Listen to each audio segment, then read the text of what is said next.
नाद योग, the sound of soul. शब्द विज्ञान में दो प्रकार की ध्वनियों की चर्चा विवेचना होती है। एक आहत, दूसरी अनाहत। आहत शब्द वो है जो किन्हीं वस्तुओं के टकराने से उत्पन्न होते हैं। घंटा घड़ियाल का उदाहरण स्पष्ट है। कोई वस्तु हाथ से गिरे तो जमीन से टकराने पर उसकी आवाज होगी। बाजे बजने, बंदूक चलने, आदि की ध्वनियां आहत ध्वनियां हैं।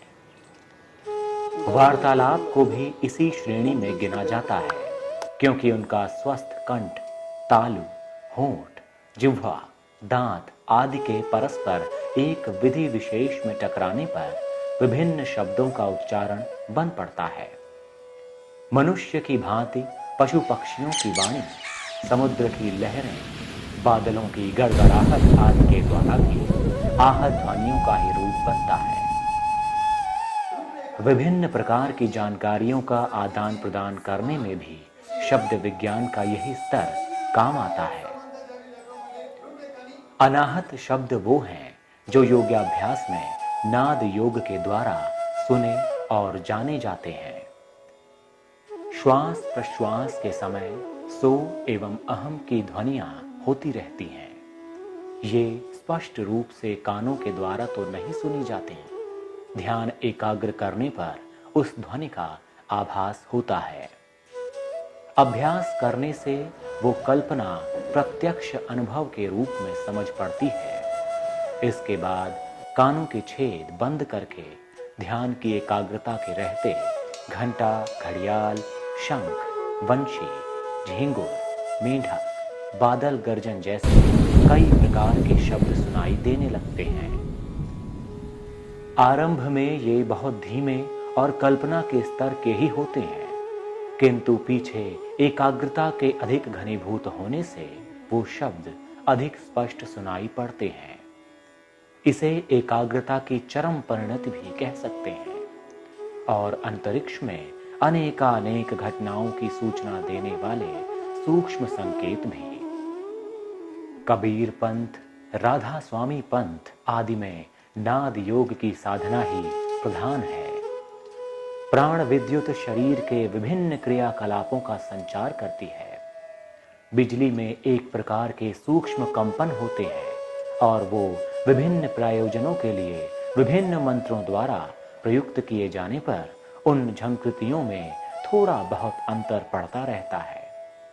नाद योग में विभिन्न प्रकार की ध्वनियों का अनुभव इसी आधार पर होता है।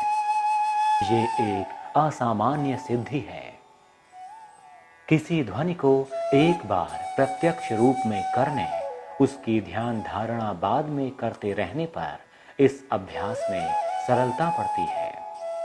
मंदिरों में गुंबद इसलिए बनाए जाते हैं कि उनमें टंगे घंटे की प्रतिध्वनि देर तक सुनी जा सके। ओमकार की प्रतिध्वनि भी गुंबददार मंदिरों में देर तक गूंजती रहती है। इसी आधार पर विभिन्न ध्वनियों को सुनने का अभ्यास किया जा सकता है।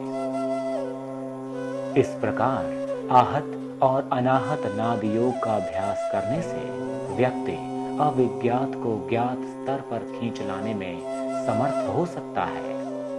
नाद योग की साधना के दो रूप हैं। एक तो अंतरिक्ष, सूक्ष्म जगत से आने वाली दिव्य ध्वनियों का श्रवण, दूसरा अपने अंतरंग के शब्द ब्रह्म का जागरण और उसका अभीष्ट क्षेत्र में अभीष्ट उद्देश्य के लिए परिप्रेषण। ये शब्द उत्थान एवं परिप्रेषण ओमकार साधना के माध्यम से ही बन पड़ता है। नाद योग की पूर्णता दोनों ही प्रयोग प्रयोजनों से संबंधित है। कानों के छिद्र बंद करके दिव्य लोक से आने वाले ध्वनि प्रवाहों को सुनने के साथ साथ ये साधन भी रहना चाहिए कि साधक अपने अंतः क्षेत्र से शब्द शक्ति का उत्थान कर सके। इसी अभ्यास के सहारे अन्यान्य मंत्रों की शक्ति सुदूर क्षेत्रों तक पहुंचाई जा सकती है। मंत्र की क्षमता तो परा और पश्यंती वाणियों के सहारे प्रचंड बनती है और लक्ष्य तक पहुंचती है। परावाक का जागरण ओमकार साधना से संभव होता है। कुंडलिनी अग्नि के प्रज्वलन में भी ओमकार को ईंधन की तरह प्रयुक्त किया जाता है। अंतरंग समुद्रस्य रोधे वेलायते पिचा ब्रह्म प्रणव संलग्न नादे ज्योतिर्मयात्मकः मनस्तत्र लयं याते तधिष्णो परमं पदम। नाद के प्रणव में संलग्न होने पर वो ज्योतिर्मय हो जाता है। उस स्थिति में मन का लय हो जाता है। उसी को भगवान श्री विष्णु का परम पद कहा जाता है। योग साधना में चित्त वृत्तियों का निरोध और प्राण शक्ति की प्रखरता, ये दो ही तत्व प्रधान है। इन दोनों ही प्रयोजनों के लिए ओमकार की शब्द साधना से अभीष्ट उद्देश्य सरलता पूर्वक सिद्ध होता है। कुंडलिनी जागरण साधना में नाद श्रवण में ओमकार के ध्वनि पकड़ने तक पहुंचना पड़ता है। अन्य शब्द तो मार्ग के नील पत्थर मात्र है। अनाहत ध्वनि तो सुरति, तुर्यावस्था, समाधि आदि को पूर्णता बोधक आस्थाओं के समतुल्य माना गया है और अनाहत ध्वनि ओमकार की श्रवण अनुभूति ही है। ओमकार ध्वनि का नाद योग में इसलिए उच्च स्थान है। नाद के अभ्यास के दृढ़ होने पर आरंभ में पूरे शरीर में हलचल सी मचती है, फिर सिर में कंपन होता है, इसके पश्चात संपूर्ण देह में कंपन होता है। शब्द वाद्य यंत्रों आदि के रूप में सुने जाते हैं, पर ओमकार का नाद प्रयत्न पूर्वक भीतर से उत्पन्न करना पड़ता है। नाद क्रिया के दो भाग हैं, बाह्य और अंतर। बाह्य नाद में बाहर की दिव्य आवाजें सुनी जाती हैं और बाह्य जगत की हलचलों की जानकारियां प्राप्त की जाती हैं और ब्रह्मांडीय शक्ति धाराओं को आकर्षित करके अपने में धारण किया जाता है।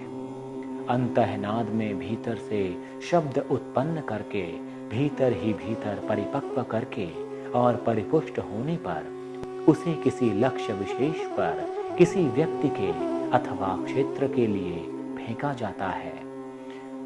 अंतःनाद के लिए भी बैठना तो ब्रह्मनाद की तरह ही होता है, पर अंतर्ग्रहण एवं प्रेषण का होता है। सुखासन से मेरुदंड को सीधा रखते हुए षटमुखी मुद्रा में बैठने का विधान है। षटमुखी मुद्रा का अर्थ है दोनों अंगूठे से दोनों कानों के छेद बंद करना, दोनों हाथों की तर्जनी और मध्यमा अंगुलियों से दोनों आंखें बंद करना, दोनों अनामिका कनिष्ठिकाओं से दोनों नथनों पर दबाव डालना।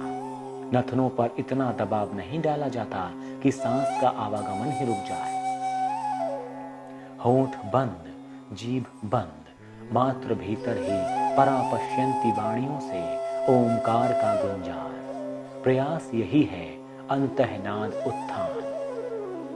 इसमें कंठ से मंद ध्वनि होती रहती है, अपने आप को उसका अनुभव होता है और अंतः चेतना उसे सुनती है।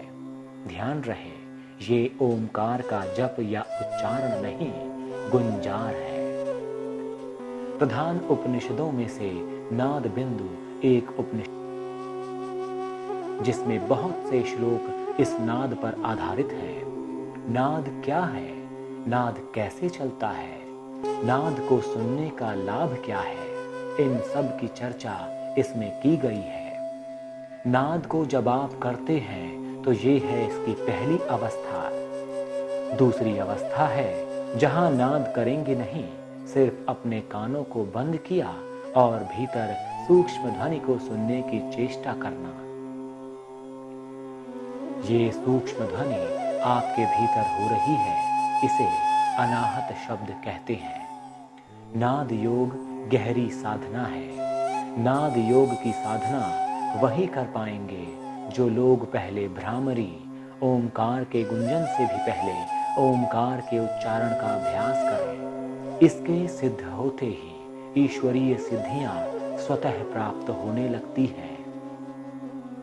अगर आप ऐसा कर पाने में सफल हो गए तो आप अपने आप को इस क्रिया में सिद्ध कर लेंगे। करत करत अभ्यास के जड़ मति होत सुजन,